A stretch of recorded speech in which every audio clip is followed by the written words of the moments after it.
What happens when a beloved comedian sits down for what should be a simple chat about his new project, only to be met with hostility, condescension, and attacks on his character?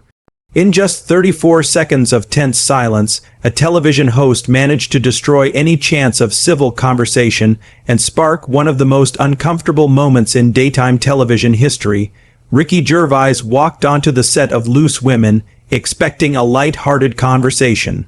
The comedian, known for his quick wit and honest approach to comedy, had been invited to discuss his latest stand-up special. The studio audience applauded as he made his way to the panel, smiling and waving. He settled into his seat, adjusting his microphone as the cameras prepared to roll. Denise Welch sat across from him, arms already folded.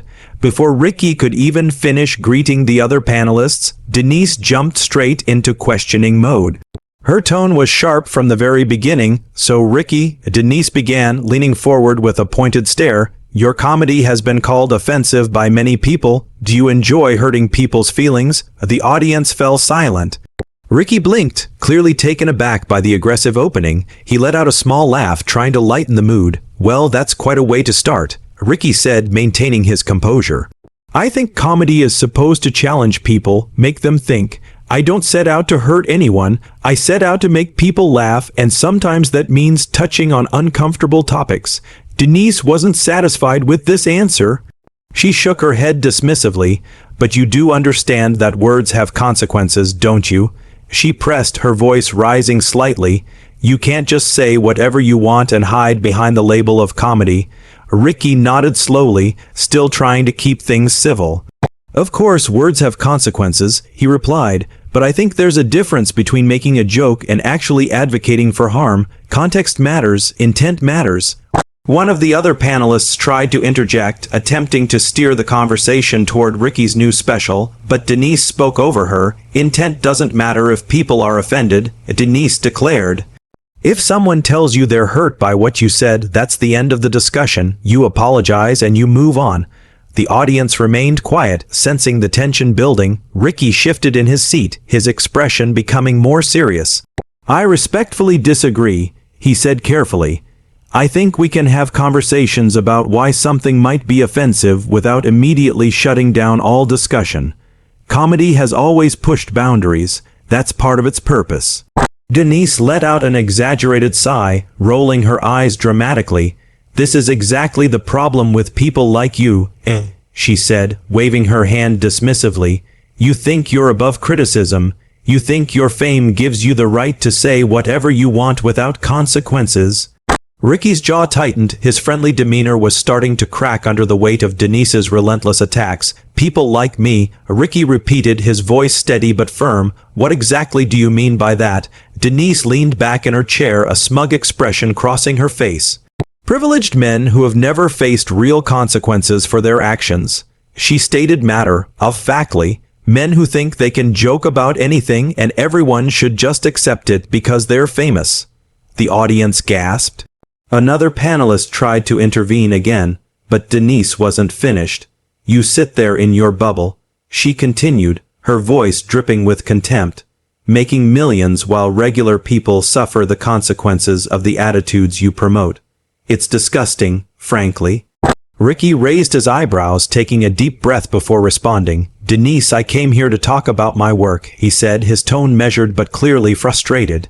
I didn't come here to be lectured about privilege or to be called disgusting. If you wanted to have an actual conversation about comedy and its role in society, I'd be happy to do that, but this feels like an ambush. Denise scoffed loudly. An ambush, she repeated mockingly. This is a conversation. If you can't handle being questioned about your choices, maybe you shouldn't be in the public eye. The other panelists looked increasingly uncomfortable. One of them attempted to change the subject entirely, asking Ricky about his creative process, but Denise immediately spoke over her again. No, I think we need to address this, Denise insisted. The public deserves to know what kind of person they're supporting when they buy tickets to his shows. Ricky's expression hardened. He looked directly at Denise. What kind of person am I, Denise? He asked, his voice calm but challenging. Since you seem to have me all figured out, Denise didn't hesitate. self-centered, arrogant, someone who values laughs over human decency. She listed off, counting on her fingers, someone who thinks being clever gives them permission to punch down at vulnerable people. The audience was completely silent now. You could hear a pin drop in the studio. Ricky sat perfectly still, processing what had just been said about him on live television. Those 34 seconds felt eternal as the tension hung thick in the air, the camera zooming in on his unchanging expression while Denise stared expectantly, and the other panelists shifted awkwardly in their seats. Finally, Ricky broke the silence. "That's quite an assessment," he said quietly. "Based on what? The fact that I make jokes you don't personally enjoy?" Denise leaned forward again, her eyes narrowing. "Based on your body of work," she shot back. "Based on the countless complaints and articles written about your offensive material, based on the fact that you clearly don't care who you hurt as long as you get attention." Another panelist tried desperately to intervene. "Perhaps we could talk about the positive response Ricky's received as well," she suggested gently. "There are many people who appreciate his approach to comedy." But Denise cut her off with a sharp gesture. "Those people are part of the problem," she declared. "Anyone who finds this kind of humor funny needs to take a hard look at themselves." Ricky let out a short, incredulous laugh. "So now you're attacking my audience too," he said, shaking his head. "Everyone who enjoys my work is part of some problem." Denise crossed her arms again, her posture defensive despite being on the attack. "If they're laughing at jokes that demean others, yes," she said firmly. "Absolutely, they're part of the problem." Ricky looked around at the other panelists, then at the camera, as if searching for some sign that this was all a joke. When he realized it wasn't, he turned back to Denise. "Denise, I've tried to have a respectful conversation here," he began, his voice steady, "but you've made it very clear that you have no interest in actually talking with me. You invited me on this show to belittle me and my work." As the minutes ticked by, the clock on the studio wall showing they'd already been at this for over 5 minutes, Denise's face flushed slightly, but she maintained her aggressive stance. "I invited you on this show to hold you accountable," she corrected. "Something that clearly doesn't happen enough in your world." Ricky nodded slowly, a sad smile crossing his face. "Accountable for what exactly?" he asked. "Making people laugh, creating entertainment that millions of people enjoy, having opinions that differ from yours." Denise's voice rose sharply. "Accountable for spreading harmful ideas," she practically shouted, "for normalizing attitudes that hurt real people." The studio fell into another uncomfortable silence, this one shorter but no less heavy, as the panelists exchanged glances. Ricky took a moment, clearly trying to decide how to respond. When he spoke again, his voice was quieter but filled with disappointment. "I genuinely feel sorry for you," he said, looking directly at Denise. "I feel sorry that you see the world through such a narrow lens that you can't distinguish between actual harm and someone simply having a different sense of humor than you." Denise's face turned red with anger.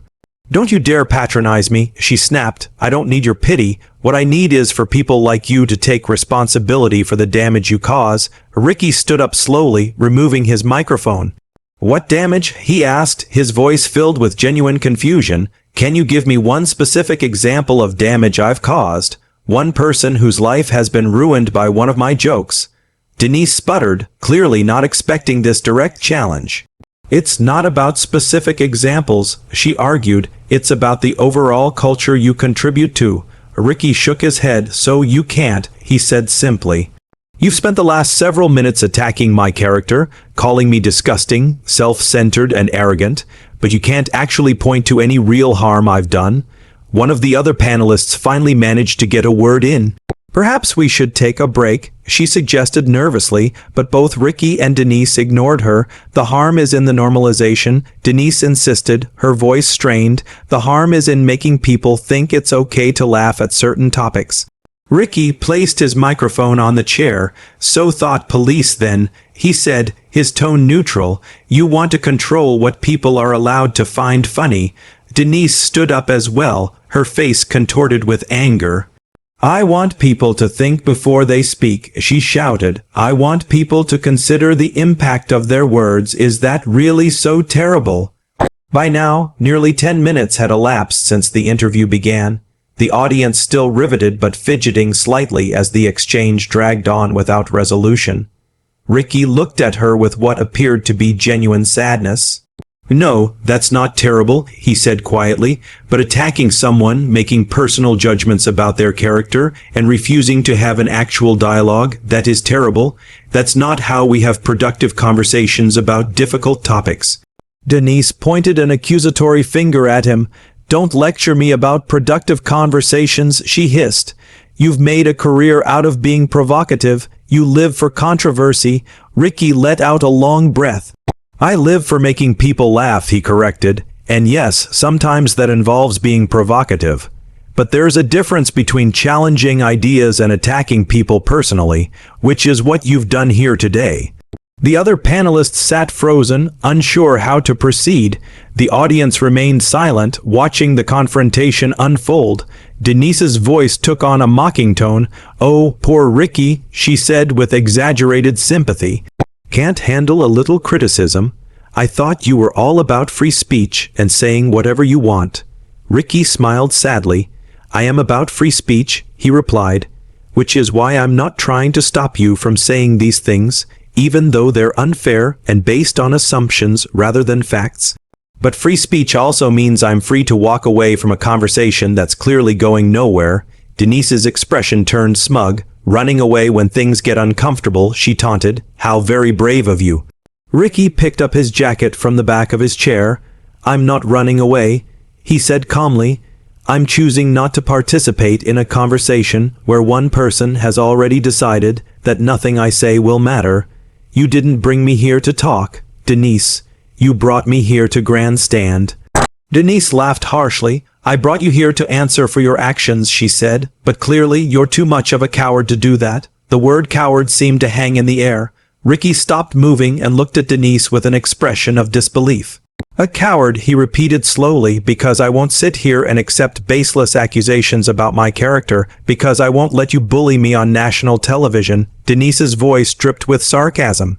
"Bully you?" she said incredulously. "You're a rich, famous man. You can't be bullied." Ricky shook his head. "Anyone can be bullied, Denise," he said quietly. "Wealth and fame don't make someone immune to being treated poorly, and that's exactly what's happened here today." As the clock approached the 12-minute mark, one of the other panelists tried once more to salvage the situation. "Maybe we could start over," she offered hopefully, "take a different approach to the conversation." But Ricky was already putting on his jacket. "I appreciate the offer," he said to the other panelist, "but I don't think that would help. This isn't about having a difficult conversation. This is about one person wanting to make an example of someone else." Denise crossed her arms tightly.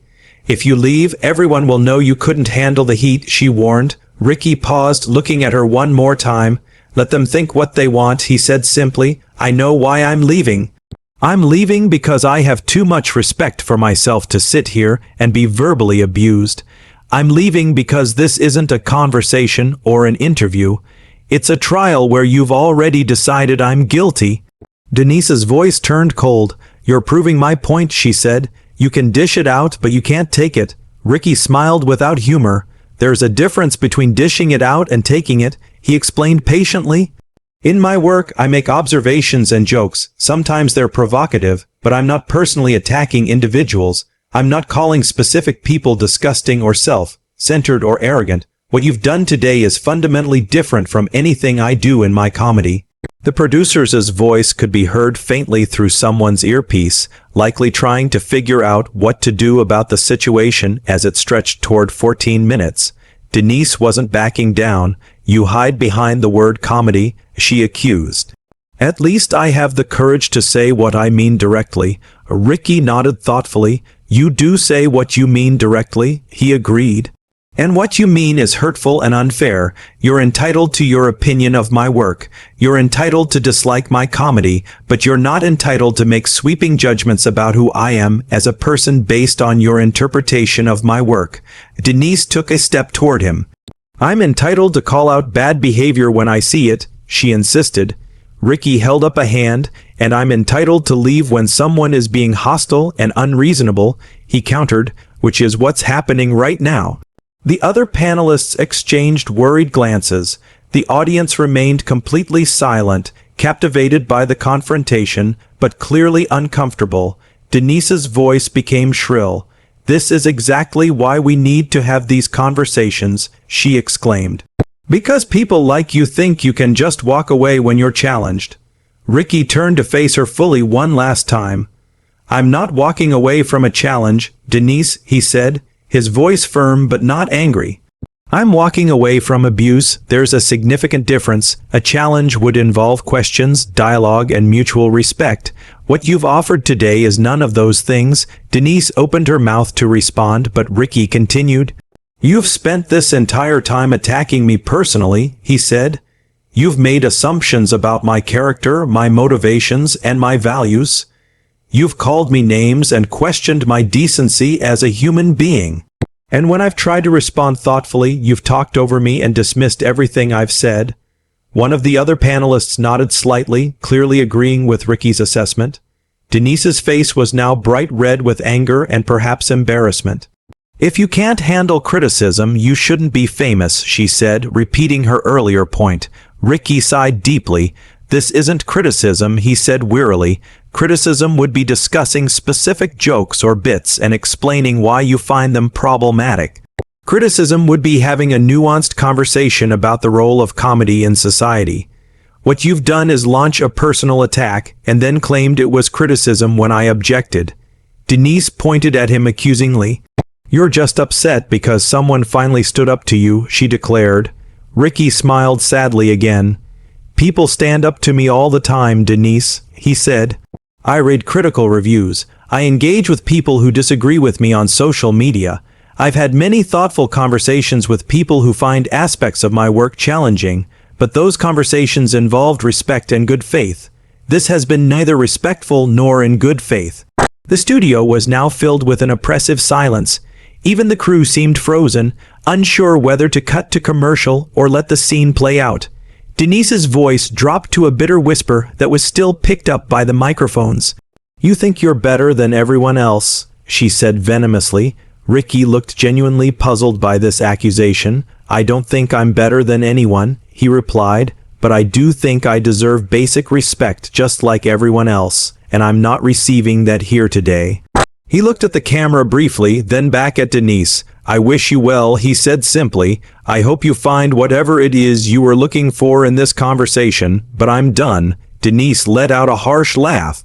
"Of course you are," she said mockingly. "Run back to your echo chamber where everyone tells you how brilliant you are."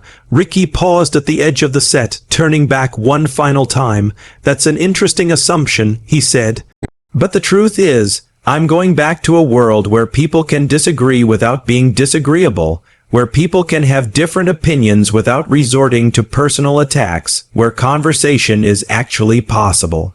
With those final words, exactly 15 minutes after the segment had begun, Ricky Gervais walked off the Loose Women set. The cameras continued rolling as Denise stood there, arms still crossed, watching him leave. The other panelists looked at each other awkwardly, clearly unsure how to proceed. Denise finally turned to the camera, her face still flushed. "Well," she said, trying to sound triumphant, but coming across as defensive. "I think that showed everyone exactly what kind of person he really is, but the audience's silence suggested they might have drawn a very different conclusion." One of the other panelists cleared her throat nervously. "Perhaps we should move on to our next segment," she suggested quietly as the show cut to commercial. The image of Denise's angry face and Ricky's empty chair told the whole story. What was supposed to be a routine interview had turned into one of the most awkward and hostile moments in daytime television history, stretching over a full 15 minutes of escalating tension. The comedian had walked in expecting a friendly chat, and walked out after being subjected to a prolonged barrage of personal attacks disguised as accountability. The host, who thought she was holding someone accountable, had instead revealed her own inability to have a civil conversation with someone whose work she disagreed with. The tension in that studio had been building from the very first question, escalating with each dismissive comment and personal accusation. What viewers had witnessed was not journalism or meaningful dialogue, but rather one person's determination to attack another under the guise of asking tough questions. And in the end, the person who walked away with dignity intact was the one who chose to leave rather than continue participating in what had become a hostile interrogation rather than an interview.